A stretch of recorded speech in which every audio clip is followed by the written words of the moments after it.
Thank you, Phyllis. That was wonderful. Thank you. Good morning, everyone. I'm Dan, and welcome to Unity of Bloomington. Please stand and join our voices together in singing Centered in the Peace of God.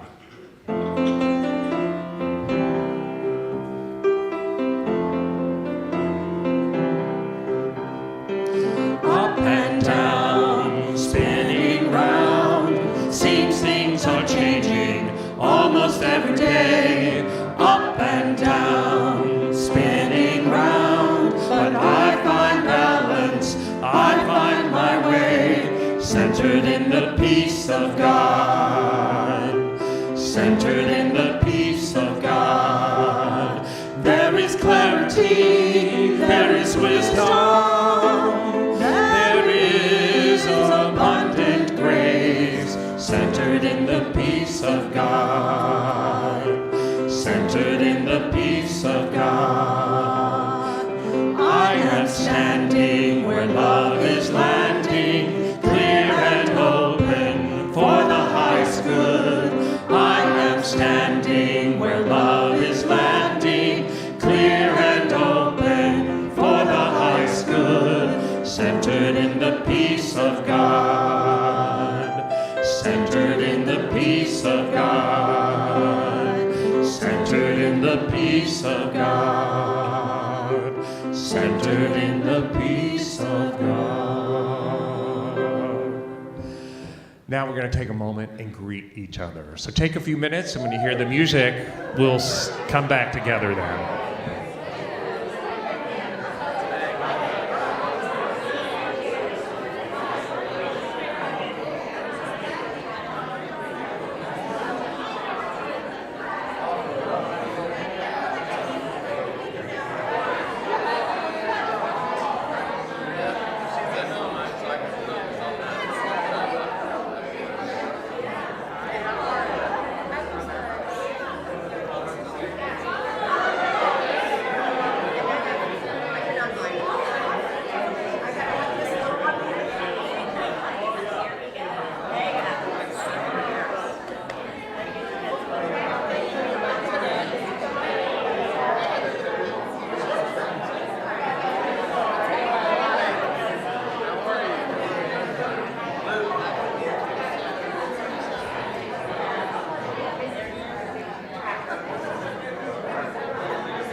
If everyone would move back to their place now, we'll be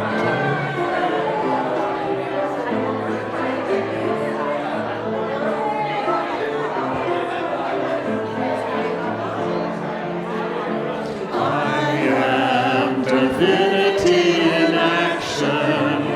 I am prosperity and wealth. I am freedom and forgiveness.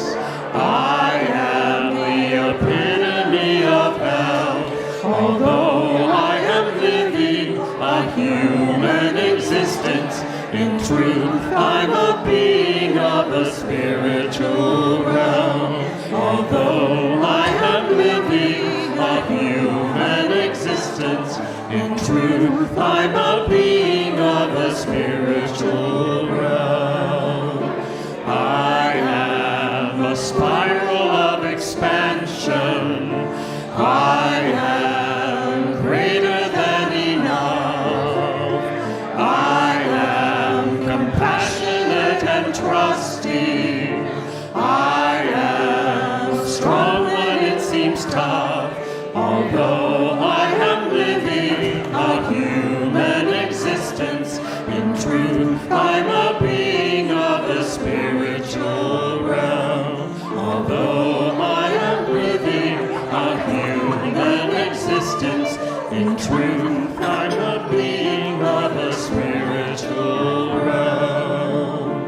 I am endlessly creative. I am intuitively wise. I am here in divine timing.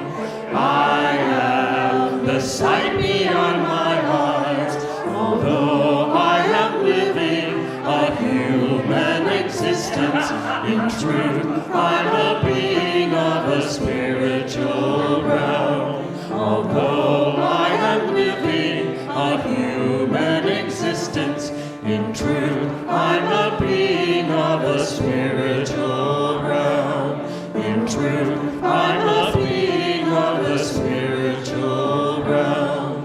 In truth, I'm a being of a spiritual realm. Let's have a seat, please.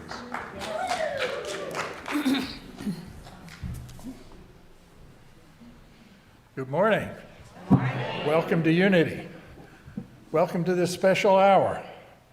So, in coming in here today, we've stepped into a community. We have also stepped into a consciousness of openness and receptivity to infinite love and wisdom. In some way, we've stepped into every church in town. We join with churches, denominations, spiritual groups, everywhere. We join with temples, mosques, ashrams, sacred circles, in an openness and receptivity to infinite love and wisdom. And we are a unique path of our own, part of the Unity movement, an independent spiritual community. Over the last couple of weeks, we have fine-tuned a definition of Unity of Bloomington. So this is our new mission and vision statement. Let's declare it together. We are Unity of Bloomington, a heart-centered community seeking spiritual awakening and transformation by deepening connections with God and others. I really like that. Really want to thank the people that, 20 or so people that worked on that for a couple of weeks.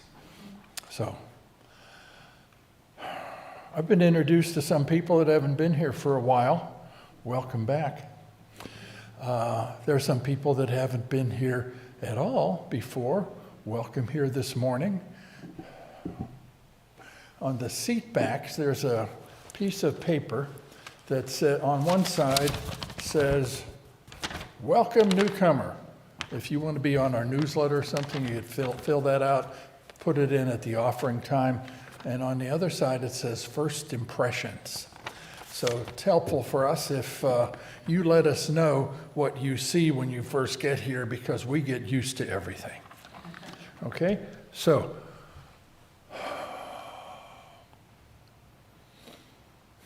settle in.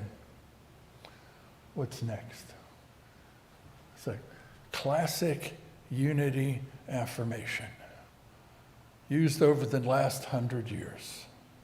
An affirmation of peace. The mind of Christ is present within you. The mind of Christ, the mind of perfection, the mind of purpose, the mind of completion exists in each one of us. It exists in all of nature. We don't have to go far to connect with it. So we're going to connect with that mind of Christ. We're going to connect with the peace of pure being now. So get comfortable in your chair.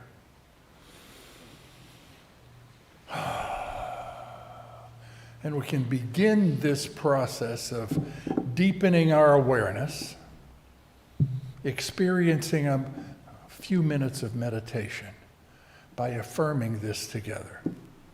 I am centered and poised in the mind of Christ. Nothing can disturb the calm peace of my soul. Okay, you have a sense of those words. Let's declare it again. I am centered and poised in the mind of Christ. Nothing can disturb the calm peace of my soul. And now we join together and singing right? Is that what's next? Yeah. Okay, a little chant to move deeply.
Peace.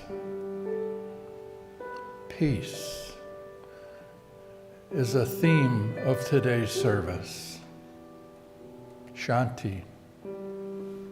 Shalom. Salam. Peace. I invite you to connect the phrase, I am peace, with the movement of your breath. Inhale, I am. Exhale, peace. Do that consciously for a few breaths. I am peace. I am peace. I am peace. And just let that go on its own.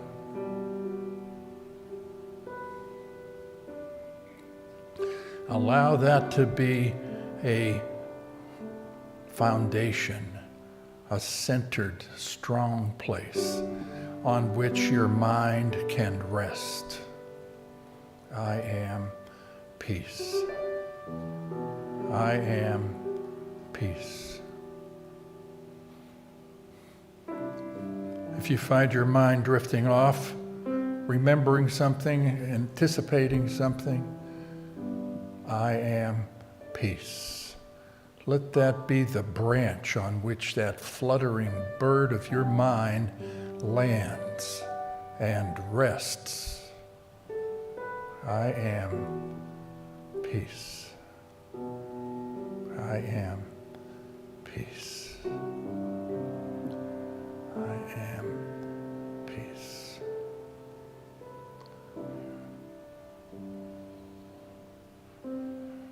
Allow yourself to settle into quietness,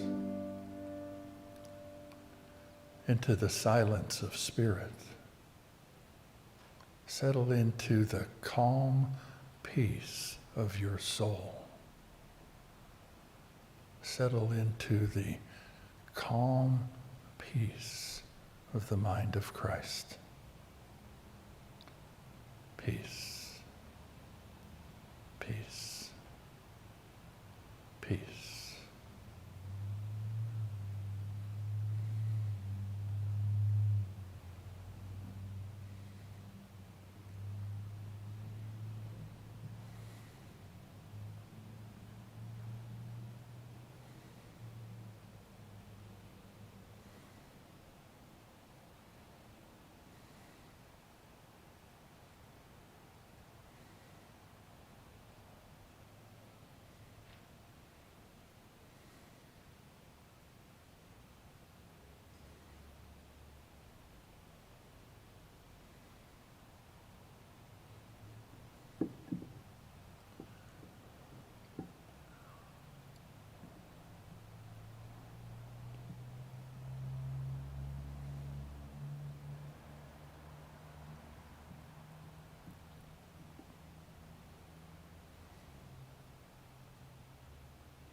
In that peace, we find direction. In that peace, we find a sense of power and purpose. We find words that only we can say, steps that only we can take.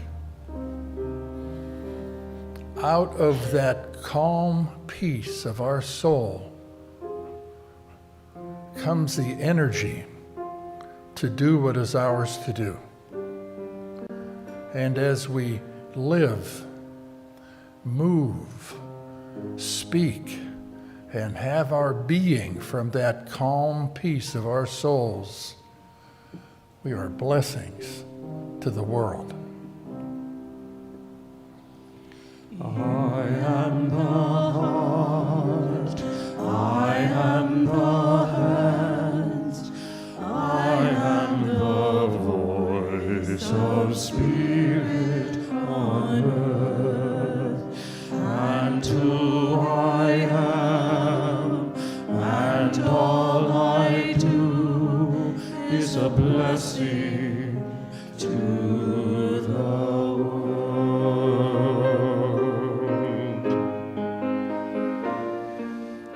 You are the heart, you are the hands, you are the voice of spirit on earth, and who you are, and all you do is a blessing to the world.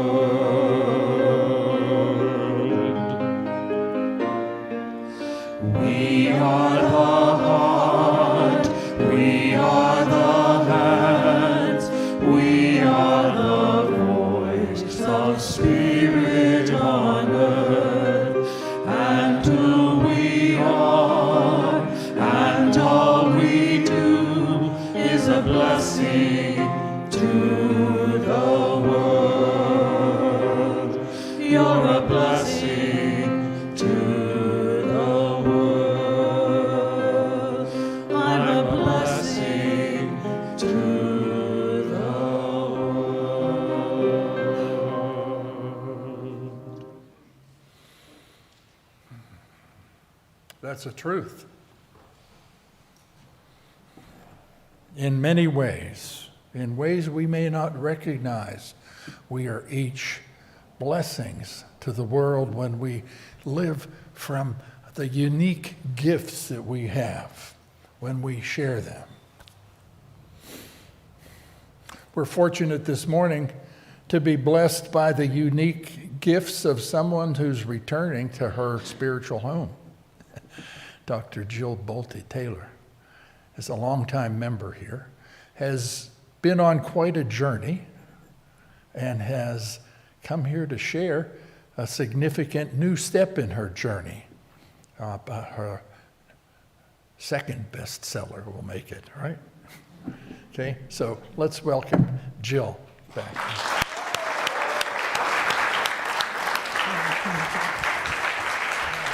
Thank you, Darren. Yeah, I'm going to be right here. Hi, everyone. Training your brain for peace. I think you just did that, didn't you? And isn't it beautiful to know that that piece of who we are, we can access at any moment in time? And so as we think about our ability, did I do that or did you do that? I don't have the power here. You did that. Okay, hold on. I'm turned on now. Okay. Thank you, though. So I went to, training your brain for peace, and I thought, okay, well, I'm going to ask the authority, what does inner peace look like? So I went to Google, and I said, what does inner peace look like? And these are some of the images that Google thinks inner peace look like. And I thought, yeah, I can relate to that. I'm inside myself. I'm alone but not lonely. I'm open. Usually my arms want to rise. I feel this glow inside of my soul, and I think, this is a part of who we are. So if this is a part of who we are, then what are some of the obstacles? Can you switch that for me? Because I had no power. Hold on, let me see what I can do. Would you change that slide for me, Seb? I don't think I have power. So I asked my friends, what are some of the attributes of feeling this? What is it? Where do we try to go? And some of the things that came up was I feel calm. I feel calm in my spirit. I feel tranquil. I feel balanced. And that balance isn't just inside of me, but it is inside. Are you going to fix this for me? But it's a balance between me, all of me, and my relationships and my external, and a balance between all the energy that I am, and the energy of whatever is beyond me. So I have this sense of expansive and openness, and I feel connected. Who's in power? And then I asked, what are some of the obstacles to my feeling peace? So I call my friends up and I say, what are some of the obstacles? And the most common one is busy mind, brain chatter, monkey mind, to-do lists, too much to do, deep emotions. We have been in literally an epidemic of anxiety because of the coronavirus. And so we're all on edge. And then there's this fear of the future and if I get it, and how am I going to get it, and just life, and what's life going to be like. So deep feelings of anxiety, fear, loneliness. We've been isolated. We've become Zoom experts. Right? But there's this loneliness. I can feel insecure. And then there's just this ongoing distractions. There's so many things to do, not to do. Do I do them? Do I not do them? Am I happy? Am I not? So there are all these obstacles inside of our own minds to experiencing this sense of peace. Who's in control of my slides? Seb. And can we have some kind of you watch my hand signal, and we do that or something? Okay, because I tend to crank up soon. Okay, so then the question is, well, what choice do we have in the matter? What choice do I have at any moment in time? Do I have the power to choose moment by moment who and how I want to be? And can I observe what's going on inside of myself? And can I differentiate these different parts of my brain so that I can see what is exactly working for me? How do I obtain this peace? And how do I not? What gets in the matter? Next slide. So how does our brain create our perception of reality? And so as we look at this brain, most of us think about our brain. We have a brain. And clearly the brain is divided into two halves, a right hemisphere and a left hemisphere. The bumps are called the gyri. The lines are the sulci. You never know when you need that kind of information, right? So we're talking about the brain. But in actuality, it's not just a brain. It is... Zeb, can I get that clicker back? Can we try to get that to work? Because you all have me on a time limit. And I got to get through my material. Changing the battery. Okay, so let's go back to that last brain. And we think about our brain as having this brain, but the power inside of the brain is the neurons. And the neuron is the primary cell of the nervous system. And we have some 800 billion neurons. Compare that to 8 billion people on the planet, multiply each one of us 100 times, and that's the number of little living organisms that are making up your brain. And those neurons, they are in position, but they can change and rearrange who they're talking to. So the neurons, a typical neuron inside of your head, can communicate with 10 to 15,000 other neurons all at the same time. 10 to 15,000. So just think about it. How does your brain create your perception of reality is all about these neurons. Who's communicating with whom, with what chemistry, what are the circuits that are running. So right now there's a group of neurons doing this to my finger. There's neurons that are allowing me to create sound, dog, dog. There are neurons in your head picking up sound, placing meaning on that. And every ability we have is because we have brain cells that are performing the function. And I just got cut off? No, this thing doesn't work. Okay. Okay, so that's all right. I'm just gonna, if somebody can like watch me, otherwise we'll just flow with me, folks. So the primary power of the neurons, though, is not the excitation. If I'm a neuron like this, I have a threshold level of stimulation that I have to receive in order for me to send my information to my target tissue in this network. But it's not all excitation, excitation, fire, fire, fire, fire, fire. Otherwise, we would all be existing in a state of chaos, right? So the true power of the brain is the GABA cell. And the GABA cell is the primary cell for inhibition.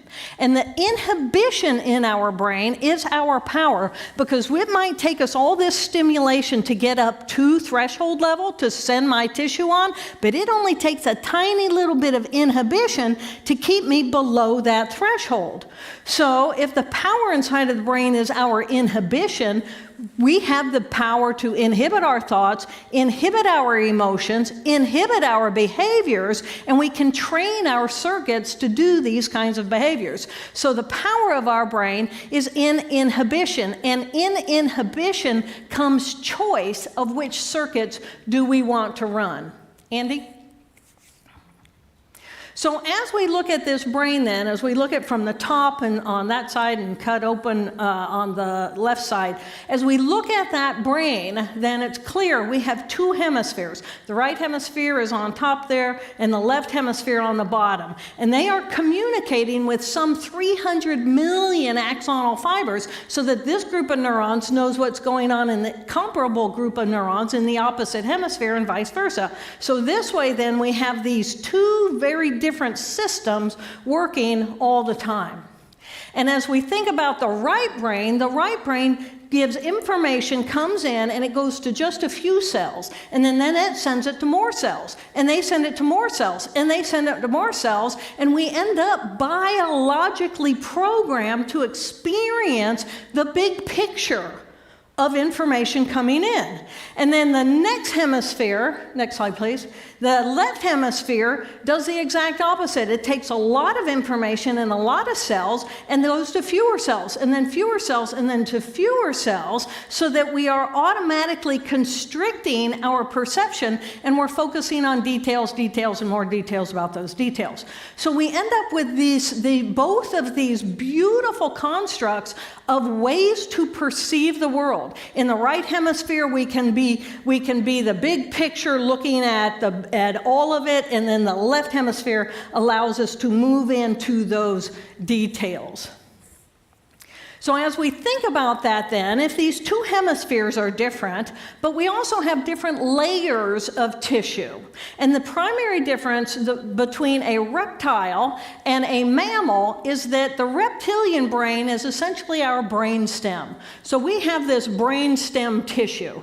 And the reptilian brain is pretty much on-off switches. I'm hungry, I eat, I'm done. Boom. I mean, that's just how they are. And it's a constant moment of change. And then the difference between a mammal and a reptile is the addition of new tissue on top. And then that new tissue is designed to regulate and modulate the tissue below. And in the mammal, then, this is our limbic or emotional or experiential tissue. And then in the human, we add new tissue, our thinking tissue on top, and so our thinking tissue is designed to regulate and modulate the emotions, which are designed to regulate and modulate just the on-off activity of automaticity. So as we look at this tissue, then in red you can see the reptilian portion of the brain and the brain stem, then yellow is the emotional tissue, and then the green is the thinking tissue. Next slide.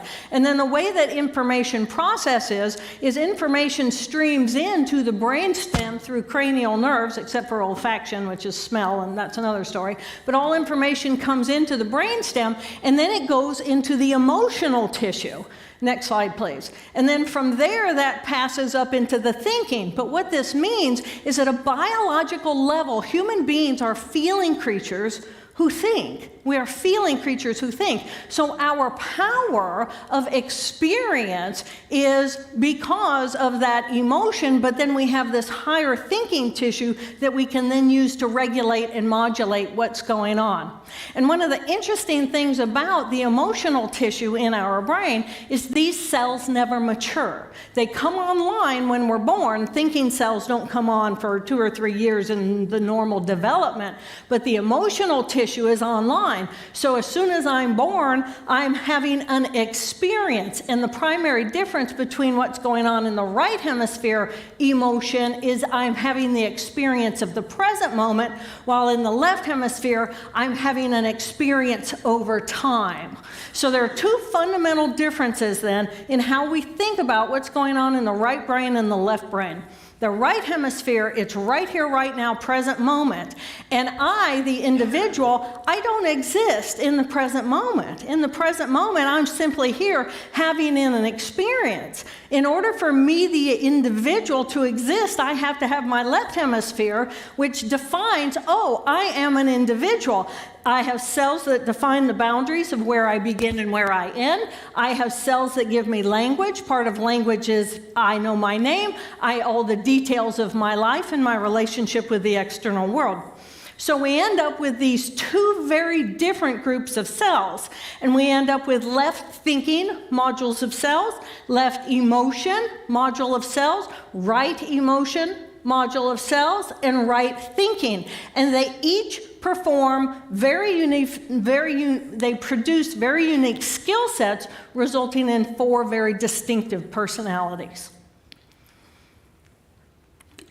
Don't freak out on this one. One of your personalities might be freaking out on this slide.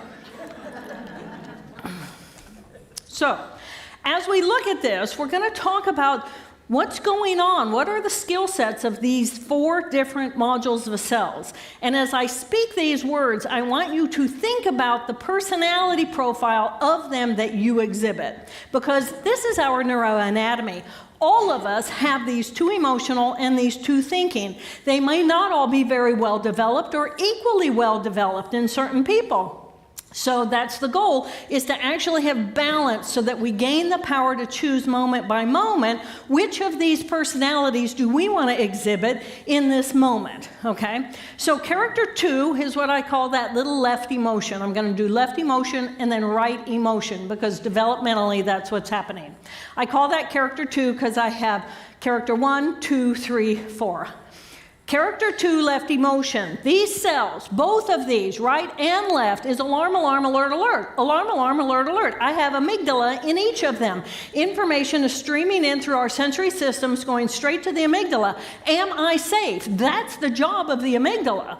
Am I safe? My right hemisphere, right here, right now, am I safe in the present moment? Left hemisphere, am I safe in the present moment based on my past experience? So this information is alarm, alarm, alert, alert. I'm going to fight, flee, or freeze based on my past experience. This part of us can be aggressive. It can blame others because it's pushing away. This is all of our emotional pain from the past. So this is our emotional trauma. It's present in the present moment. This feels like anxiety. So when you're running your anxiety circuit, you're running your little character 2 personality. It's fear of the future, and it's all of our trauma, post-trauma, and any of our PTSD from trauma in the past. This is where cravings is located. When we have a craving for any addiction, it's because of cells in this little character 2 personality. Studies have shown wipe out those cells and there's no craving. Well, if there's no craving, do I still have an addiction? Big question. We're not covering that today. This character is about me, the individual. Am I safe? Me. It can have self-loathing. It can be deceptive and dishonest. This little part of us can make a decision, I'm going to tell a lie. And then it has to go over to the right hemisphere and it says, we're going to tell a lie, don't show it on our face, right? Or in our body language. So the difference between good deception and poor deception is, what is that relationship between those different parts of the brain, and are they in collusion? It loves conditionally. I will love you as long as A, B, and C, compared to an unconditional love. It worries, it complains, it is constricted thinking, and it's constricted about me. And of course I am the center of the universe, and of course I have narcissism, and of course I can play martyr, I can be martyr, I can feel guilt, I can feel shame. This is my most vulnerable self. This part of us can hold grudges for decades, and this part of us is potentially suicidal. So if we're really working with people on suicide issues or on addiction issues, this little character 2 has to be on board, because character 1, 3, and 4 can fake it. But character 2 is where this pain is, and so it's like, how do we bring this pain? And I want to say, because you're all thinking, do you recognize this part of yourselves? Yeah, okay, we all recognize. We recognize this in your spouse or your partners or your kids, right? We recognize this part of ourselves. And often we will go to therapy for 30 years to try to fix it or to cut it out. And so my strategy is, if we know this part of ourselves, and the beauty that this part of ourselves is that as stimulation comes in through our sensory systems, it's easy to jump into the right hemisphere right now, right here experience, and to have the experience. But we are biological creatures, and we have a linearity of time, and these cells are genius enough to be able to take experience from the present moment, step out of the present moment, and compare into all of these experiences from our past. How does it even do that? Have you ever stopped and wondered, how is it I can remember why I picked these shoes this morning? How does this happen? I am a collection of cells, and somehow those cells allow me to experience not just that I'm big as the universe in the present moment, which is probably what it's like for an amoeba, right? We all have that amoeba consciousness inside of us, but oh my gosh, I'm an individual separate from the whole, and I have a past and a future, and somehow or another, it's this little character 2 that gets us there. So character 2 is precious and beautiful, and without character 2, we cannot grow. We cannot learn. We cannot rehabilitate ourselves. We cannot become more whole. Okay. Character number 3 is the emotional tissue of the present moment. Well, who doesn't want to be in the present moment? Really? Right here, right now. But how much time do most people spend in the present moment? Usually our minds are somewhere else. You've probably already thought about the pizza we're going to have after this, right? You've been somewhere else. It's like, but the present moment. The present moment is a perfect moment, because in the present moment, what is. And as we bring our reactivity and our appreciation of the experience of the present moment, then we automatically are hooking into those cells that are going to diverge, and we're going to feel more open. So character 2, it's right here, right now. It's also alarm, alert, alert. If a bus is driving down the road, I need to get out of the way of the bus. And it's this part of my brain that does that. Okay, so it's part of the collective whole. There is no me, the individual, over in the right hemisphere. So it's about the we rather than the me. It's empathic, and it's forgiving, and it's experiential and playful and joyful. It's a wonderful part of ourselves that we can just step into by choice. It's curious and creative and adventurous and possibilities galore. Because of that, it's innovative and entrepreneurial, and it's empathic. And if your brain noticed that empathic is on that list twice, that's your left brain, right? That's just for you. If not, then good. You're in the present moment and you're not really paying attention. I can work with that too. Right? So character 3, it's enthusiastic, it can be explosive, and it's an adrenaline rush. So this part of our character profile, if it is contained in the structure of the rest of our brain on board, then we can be amazingly creative and wonderful part of who we are. But also, if this is left to its own, it lands a lot of people in jail. Right? So you need to think about that, because now all of a sudden it sounds like a really good idea. I'm going to call my buddies and we're all going to get together. It's like, let's go sneak into the neighbor's pool, right, at 3 o'clock in the morning, and then we get arrested, and that wasn't such a good idea, but it seemed to be a good idea at the time. And our parents are saying, "Then what about the consequences?" And it's like, in the present moment, there are no consequences. That's a concept of the future. So let's go to the next couple. Thank you. So now, then, that's all automatic. Let's go into the thinking portion of our brain. Character 1, left thinking. This is the part that most psychologists will declare is the conscious part of who we are, right? This is our consciousness. This is our ego. This is my relationship to what I am, who I am. Define me, define the boundaries, define my skill sets, give me language, relate me to the external world, and allow me to fit myself into a civilized world. So this is our A-type personality. Thank goodness we have these skills. Thank goodness we have all of these skills. Structured, organizes, categorizes. It likes to create order and it loves to fix everything. Likes to control people, places, and things. It defines our social norms. This part of our brain works with the social norm of the character 1s of other people. It defines what is right, what is wrong, what is good, what is bad. It controls time, so it's punctual. It got us here on time today. It is ego-driven because I, me, the individual, I exist in this portion of my brain. Wipe out that portion of my brain and I simply don't exist anymore. I still have a life, I still have the other characters, but Jill Bolte Taylor, she's gone. Punctual, ego-driven. It's all about me. My world, it's about me. Come on, ladies and gentlemen, admit it. Your world is about you, right? It's about me.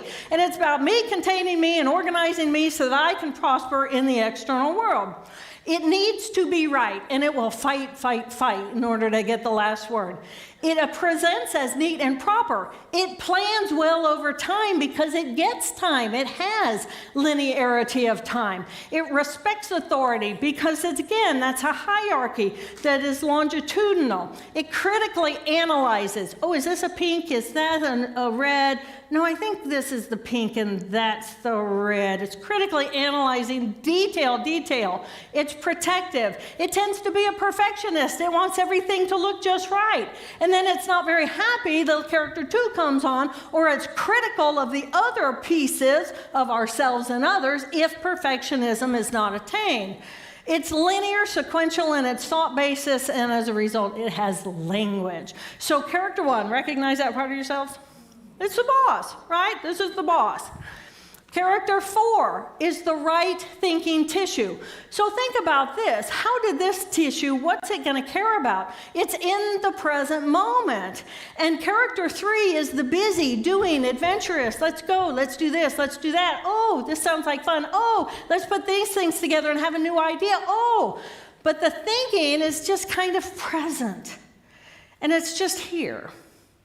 And it's the part of us that we just found as we went into that Christ mind. What is the Christ mind? The Christ mind is bringing your attention to the present moment. And it's calming the rest of what's going on inside of ourselves so that we can find this peace. So the peace is found in our character 4. And when we feel that peace, how can we find that by choice? By remembering, what does it feel like? How do we embody this experience? And what are the steps we can take in order to get there? Character 4 feels open and expansive. It's aware of the present moment. So it sees the big picture, and it doesn't define the boundaries of where I am and where I begin. So I'm an energy being as big as the universe because I'm blending my energy with all the energy of you and all the energy around us. It's connected to all that is, so we gain the consciousness that we are one human family. It's generous of spirit, and it's supporting, and it's nurturing, and it's compassion. And why wouldn't it be? Because if you are me and I am you, then of course I want you to succeed. Because when I lift you up, it lifts me up. When I bring myself into this space and I resonate at this vibration, and you resonate with this vibration, then we are contagious because everyone has this part of who we are. It's intuitive because it's not looking and worrying about all those left brain details and getting things done on time. It's open to the big picture. It's authentic and accepting. It has integrity because it simply is what it is, and it accepts what it is, and it's good with that. And it's just filled with this immense sense of gratitude that I exist at all. I exist at all. I am a biological creature given the linearity across time. Oh my gosh. How can we not look in the mirror and say, oh my gosh, this is the miracle of life. I have that miracle of life. You have that miracle of life. And I appreciate you and I value you and I love you unconditionally simply because you're my human family. And it's beautiful. It's non-judgmental. It feels like love. It has intention, and the intention is to be whole with itself, which means all of us together. It's honest, and it is humble, and it is humane, because it doesn't have to go wave the big flag of, oh, this is what I am. It is simply what it is, and it is love. Here's a tool to help us get there whenever we want from a brain perspective. B. Notice brain, B-R-A-I-N. It's an acronym. Of course it is, right? The brain huddle. This is our team inside of our head. We have all four of these. We all have all four of these. We can recognize them in one another like that. Training yourself to recognize them in yourself like this is a gift that you give to yourself, because then you can ask yourself, okay, well, do I want to bring that to this relationship? Because what that means is that if there's 4 inside of me and this is my brain team and I've got 4 in me and you got 4 in you, that means in every relationship there's 8 of us. Wow. Right? I know. Wow. So, how do we bring our minds into the ability to choose? We have the power to choose moment by moment who and how we want to be. What does that mean? That means we can differentiate. I don't just have a brain that's filled with 800 billion neurons. I have these 4 modules of cells. I can recognize them, I can train them, I can embody them, I can step moment by moment into whichever one I want. B, breath. Brings your mind to the present moment. Why does meditation, yoga, prayer, why do these things begin with breath?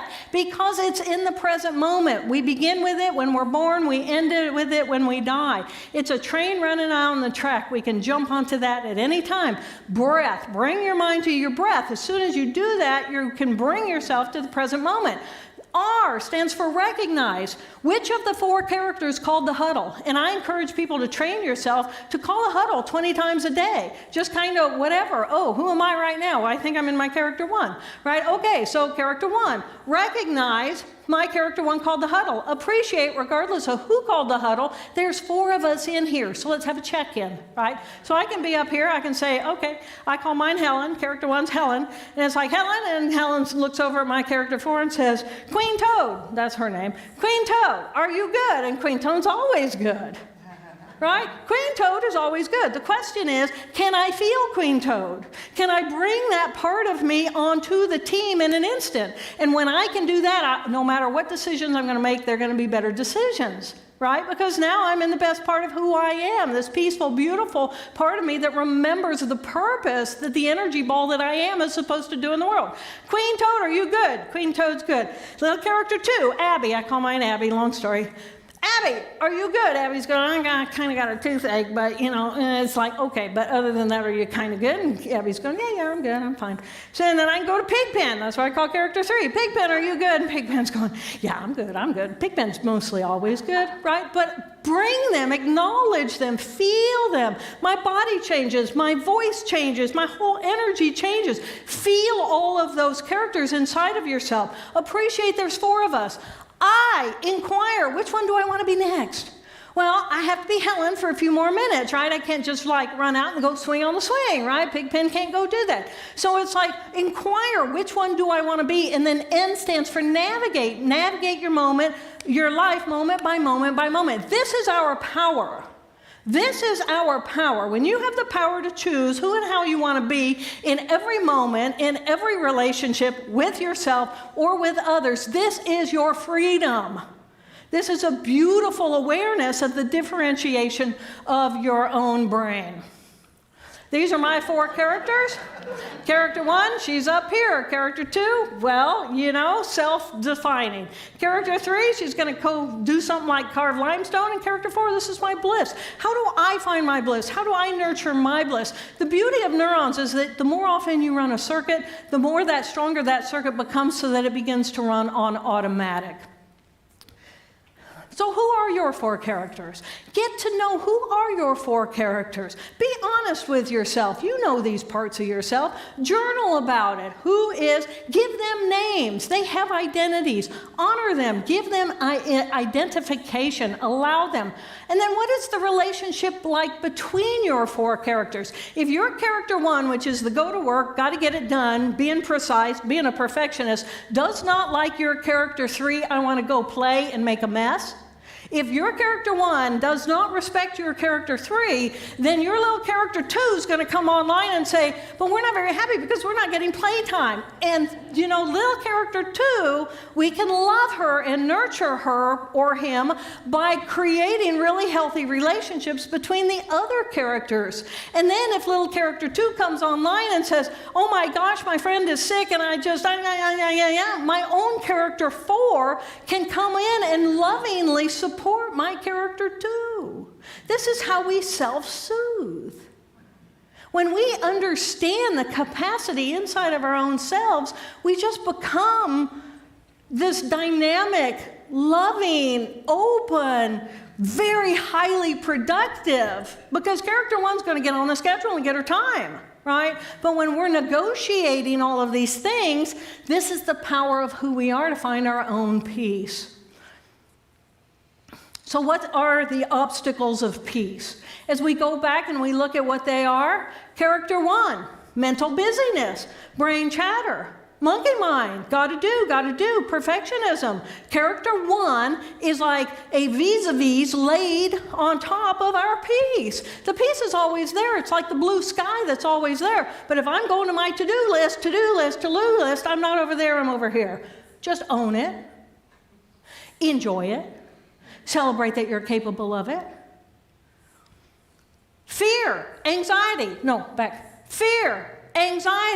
deep emotions of our character 2. If I'm in my little character 2 and I'm upset, none of these is a bad thing, but if I'm distracted by my pain, my emotional pain, I'm not over here in my emotional peace. But my emotional peace can come in and love that part of myself and help that peace heal. And then distractions, unconscious distractions of, oh yeah, well, I'll do that, but I want to go play over here, and then I want to call Dan, and I want to go play some tennis, and then I want to go over here, and I want to do that, and then I want to go play with Joe and Mary D, because God knows what's going on at their house. And it's this distraction. I'm busy. These are all things that keep us away from that character 4. It's not bad. None of them are bad. The purpose is to find the balance, and we find that balance when we understand what is our own differentiation and what are we using to get in the way. So what do we have? We have the power to choose. We have the power to choose. Every one of us has the power to choose. So the next time you're feeling grumpy and you're growling at your spouse, remember, you have the power to choose that, or you have the power to say, you know, I don't really want to ruin the evening, so I think, okay, let's go play. We have that power. Or I'm feeling grumpy, I'm feeling tired, I'm feeling whatever, and it's like I'm really sad, but I can step into my office and start running my character 1, step into that, and start running the details. And that pulls my energy up. I'm never suggesting to deny the needs of character 2. What I'm asking us to do is to recognize character 2 as the pain, and we have 3 other really healthy parts of ourselves that we can use to work with our own pain. Next. So what are you doing with your power? That's what it boils down to. This is your power. What are you doing with your power? Thank you. Thank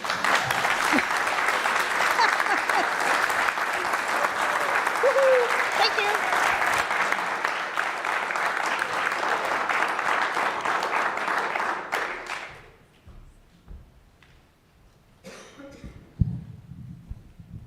I don't know how in the world we're going to follow that. But we're sure going to try. I was going to say, I'm trying to find C4, but C2 is really pulling at me right now. This is my friend Rob Pink Slater, and we're going to do something that shows that you have permission to do exactly what Dr. Jill was talking about. Andy?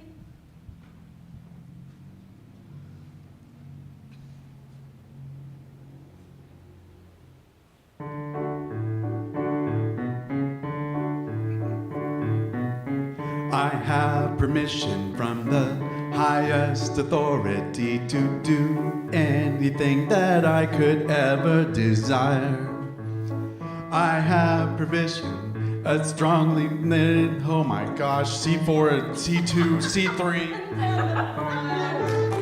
For if the Spirit says I can, Who am I, a mere human, to contradict the source of all that is? She wrote this. I have permission, yes, I have permission to be all I am and really live. thoughts have things, my thoughts have wings. I think, therefore I am, with each desire as I aim higher. I'll stoke up the flames and fan the fire. For if the Spirit says I can, I am confident that I can do my part. I have permission, yes, I have permission to be all I am and really live.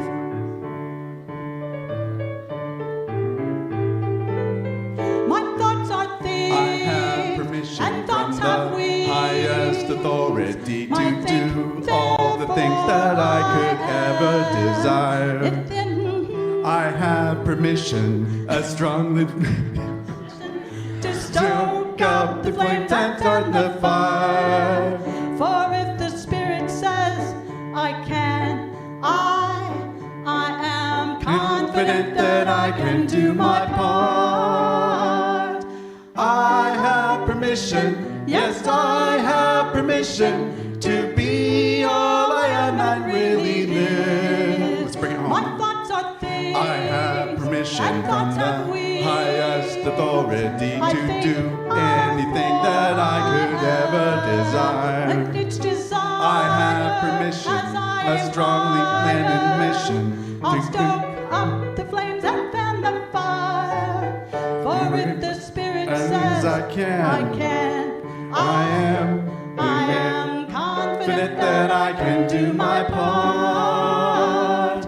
I have permission, yes, I have permission to do all I can really live.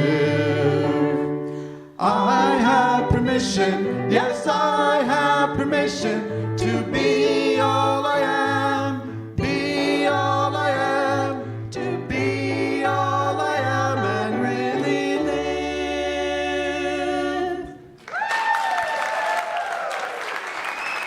Someday we'll do that again.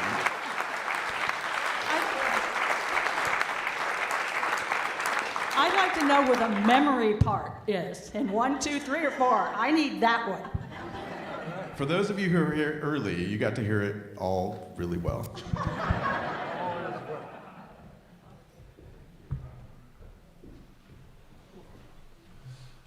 Wow. Wow.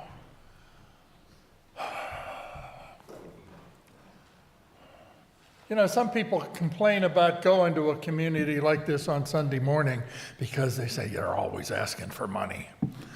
Well, you know, all nonprofits do. And today it's a little different because this is a time in the service where we ask for, where we bless everything that we're going to do for the week, all the thoughts, all the words, all the actions, all of the giving that we do, and any gifts that would be given in support of Unity of Bloomington. But we're going to ask you to give a donation for pizza, too. Okay? It's coming. There's 14 of them. All kinds. We're going to ask you to give a donation if you want a copy of Dr. Jill's book. That's going to be over there. Jill, I think you're going to be over there at the end of this service. She's going to be over there at the end of the workshop. We're going to ask you to give a donation for the workshop. Well, I'll let you figure out how to do that. We'll figure it out so cash, check. But one way that's an easy thing to do is that phone number, that text number, 844-593-1602. You can go on your phone to the text part. Don't call that as a phone number. Do that as a message, and you just put in a number. You put in the number that you would like to donate, and the first time you do it, you have to put in your name and address and credit card number and all of that. But the second, third, fourth time you do it, all you do is put in the number and boom, done. So, also, if you're a newcomer and you have that first impressions card, if you're somebody that's not on our mailing list and want to be on it, you can put that in the bag when it comes by. Also, if you have any prayer requests for our prayer team to hold you in prayer for any purpose for the next 30 days. So, blessing all of that process of giving, we have an affirmation for that today. I give joyfully and easily. God is my source. Abundance is my nature. That's the truth. Let's declare this together. I give joyfully and easily, for God is my source, and abundance is my nature. So it is. Amen. So let's sing freely. Okay.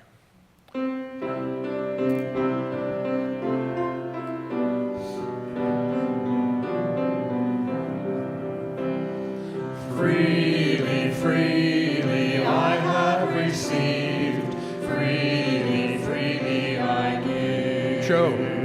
Divine love through me blesses all that I have, all that I give and receive. Freely, freely I have received, freely, freely I give. Divine love through me blesses all that I have, all that I give and receive. Freely, freely I have received, freely, freely I give. Divine love through me blesses all that I have, all that I give and receive.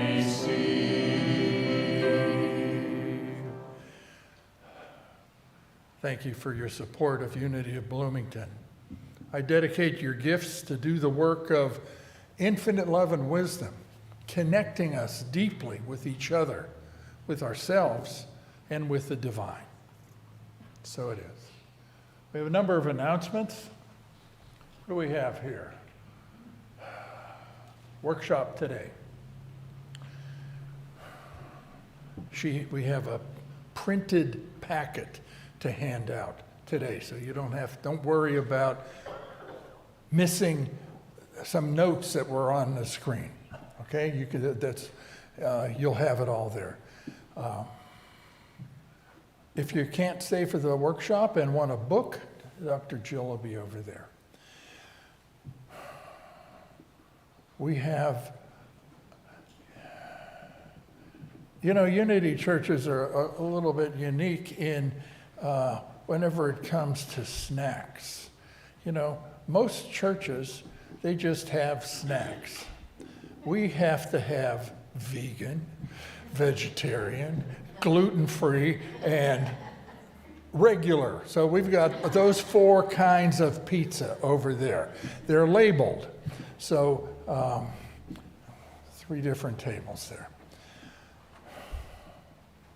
Stay for the workshop. And then there will be an offering basket in the back by the doors that are next to the open doors for a donation for the workshop. And somehow our finance team is going to make sense out of all of that. All right, so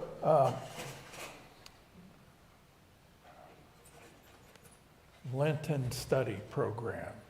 Okay, consciously created change is going to be a Sunday series and a book study based on the book The Creative Life by Eric Butterworth. It's it's practicing the principles of creation based on the 7 days of creation. So it's like you pick a project that you're going to work on for 7 days, for 7 weeks, and practice manifesting. We would like to have small groups, so if someone is willing to host a group in their home 7 times, once a week, or if someone is willing to facilitate a discussion in the group, let me know. We're going to have, you can reply online or to see me. So that's coming up. What else we have? Annual meeting next Sunday. It will not be live streamed. It will not be, in order to vote for the issues, you have to be present.